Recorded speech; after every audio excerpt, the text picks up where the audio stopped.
वडापावच्या तर ते दारूमुळे थोडी नशा काढायची. थोडंसं शिकायला हे वाटायचं.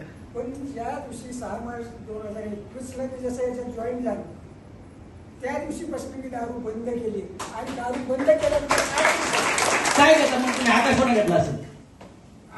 आकाश होणं तर चालूच केला. पण 8 दिवसानंतर मी सहज म्हटलं आपण 8 दिवसात दारू नाही पिलो. आपल्याला काही लोक म्हणायचे दारू नाही पिली तू झोपू शकणार मी बिनधास्त झोप. पण 8 दिवस जो मी हिशोब काढला की आपले 2000 वाचले तसंच मी फक्त 20 वर्षाचा हिशोब काढला सर 200 रुपयाला 14,40,000.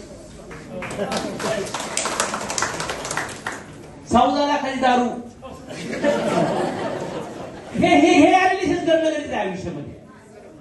मग त्यांना आता मला बरं काय दारू.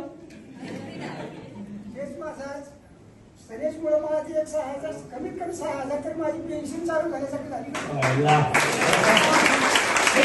विचार असे भेटतात. जोश असा भेटतो की माणूस ट्रॅक करून काम करतो. मी तर म्हणतो ज्यांचं वय बघा सर 43-83 वर्षाची व्यक्ती आहे, अनुभव घ्या.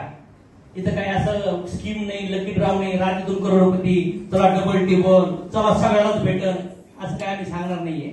ज्याच्या नशिबात जेवढं आहे त्याला भेटन. त्यासाठी तुम्हाला मेहनत करावी.